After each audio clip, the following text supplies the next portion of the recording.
ओम नमः शिवाय। हम लोग सुनते हैं श्री शिव महापुराण रुद्र संहिता पार्वती खंड और आज है अध्याय 44 का 5th डे। आइए सुनते हैं।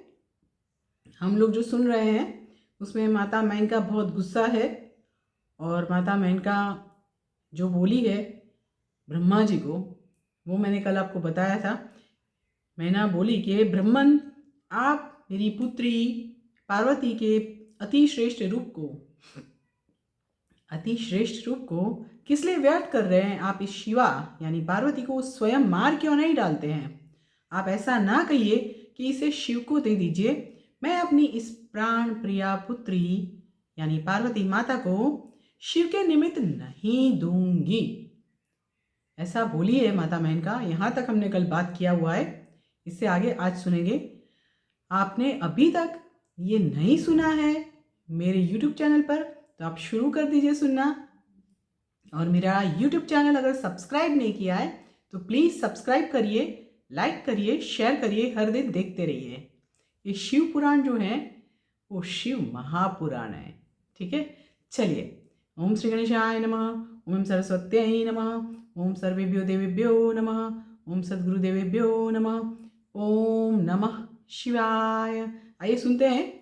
मैंने आपको बता दिया कि माता मेनका ने क्या बोला, उससे आगे ब्रह्मा जी जो बोल रहे हैं। पहले श्लोक पठन फिर अर्थ पठन। ब्रह्मोवाच इत्युक्ते तु तदा सिद्धाः सनकाद्या महामुने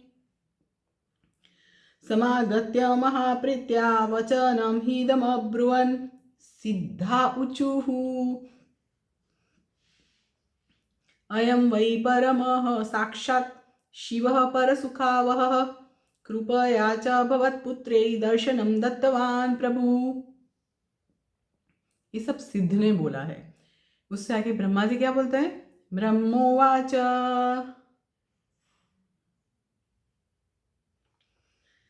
अथो वाच तु तान्मयना विलप्य च मुहुर्मुहुः न देयातु मया सम्यग् गिरीशायोग्ररूपिणे किमर्थं तु भवन्तश्च सर्वे सिद्धा प्रपञ्चिनः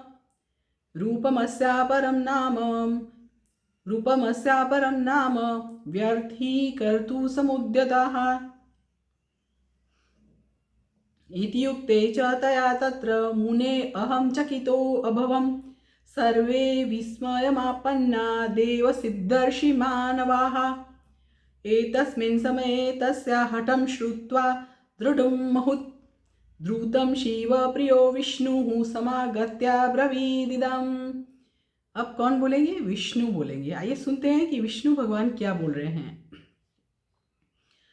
विष्णुर्वाच पितॄणां च प्रिया पुत्री मानसी गुणसंयुता पत्नी हिमवत साक्षात् द्रोणः कुलमुत्तमम्। सहायास्तादृशा लोके धन्यायसि वदामि किम्। धर्मस्याधारभूतासि कथं धर्मं जहासि। देवैश्च ऋषिभिश्चैव ब्रह्मणा वा मया तथा विरुद्धं कथ्यते किं नु त्ववैय सुविचार्यताम्। शिवं त्वं न च जानासि निर्गुणः सगुणः स हि विरूपः ससुरूपो हि सर्वसेव्यः सतां गतिः। तेनैव निर्मिता देवी मूलप्रकृतिरीश्वरी तत्पार्श्वे च तदा तेन निर्मितः पुरुषोत्तमः। ताभ्यां चाहं तथा ब्रह्मा ततश्च गुणरूपतः अवतीर्य स्वयं रुद्रो लोकानां हितकारकः। ततो वेदास्तथा देवा यत्किञ्चित् दृश्यते जगत् स्थावरं जङ्गमं चैव तत्सर्वं शङ्कराद्भुत्। तद्रूपं वर्णितं केन ज्ञायते केन वा पुनः। मया च ब्रह्मणा यस्य यन्तो लब्धश्च नैव हि आब्रह्मस्तम्भपर्यन्तं यत्किञ्चित् दृश्यते जगत् तत्सर्वं च शिवं विद्धि नात्र कार्या विचारणा। स एवेद्रक्षुरूपा स एवेद्रक्षुरूपेणावतीर्णो निजलीलया शिवा तपः प्रभावाद्धि तव द्वारि समागतः तस्मात् त्वं हिमवत्पत्नीं दुःखं मुञ्च शिवं भज भविष्यति महानन्दः क्लेशो यास्यति संशयम्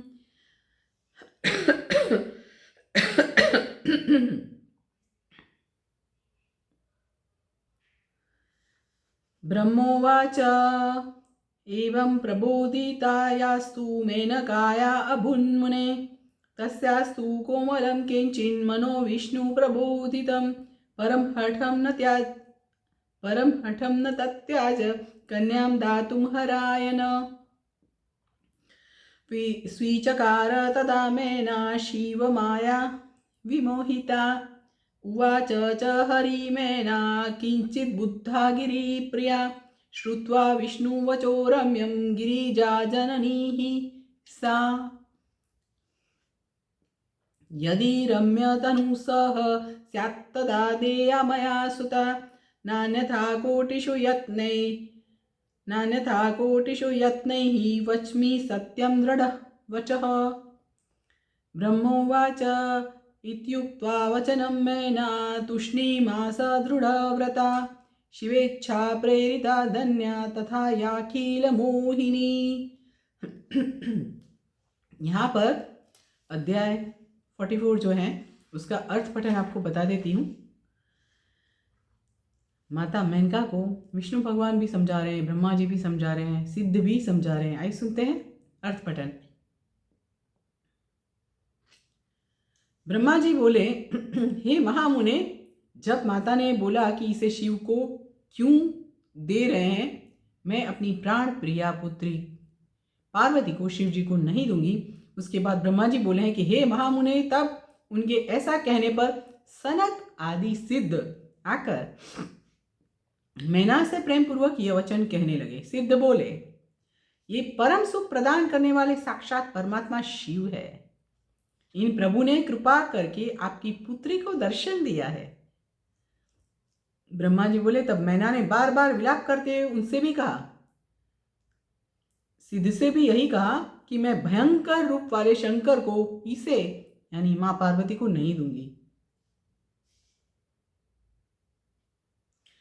प्रपंच वाले आप सभी सिद्ध लोग इसके श्रेष्ठ रूप को यानी माता पार्वती के श्रेष्ठ रूप को व्यर्थ करने के लिए क्यों उद्यत हुए हैं? हे मुने, उनके ऐसा कहने पर मैं चकित हो गया और सभी देव, सिद्ध, ऋषि तथा मनुष्य भी आश्चर्य में पड़ गए। इसी समय उनके दृढ़ तथा महान हठ को सुनकर शिव के प्रिय विष्णु जी शीघ्र ही वहां आकर यह कहने लगे। विष्णु जी बोले, आप यानी माता मेनका, आप पितरों की प्रिय मानसी कन्या है, गुणों से युक्त है और साक्षात हिमालय की पत्नी है।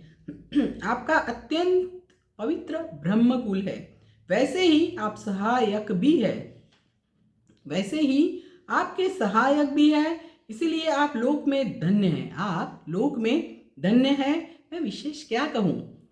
आप धर्म की आधारभूत है, तो आप धर्म का त्याग क्यों कर रही है? भला आप ही विचार करें कि सभी देवता, ऋषि, ब्रह्मा जी तथा मैं विरुद्ध क्यों बोलेंगे? आप शिव जी को नहीं जानती हैं। वे निर्गुण, सगुण, कुरूप, सुरूप सज्जनों को शरण देने वाले तथा सभी के सेव्य है। निर्गुण, सगुण, कुरूप, सुरूप और सज्जनों को शरण देने वाले तथा सभी के सेव्य है। कौन? महादेव जी। ये बात कौन बता रहा है?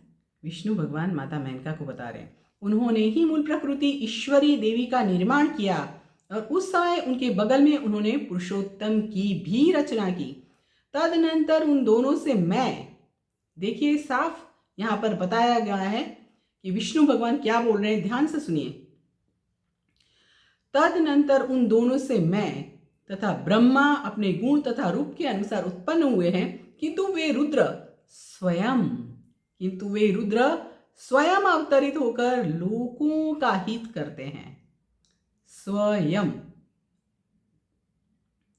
वेद, देवता तथा जो कुछ स्थावर जंगम रूप जगत दिखाई देता है वह सब शिवजी से ही उत्पन्न हुआ है। उनके स्वरूप का वर्णन किसने किया है और उसे कौन जान सकता है? मैं तथा ब्रह्मा जी भी उनका अंत न पा सके।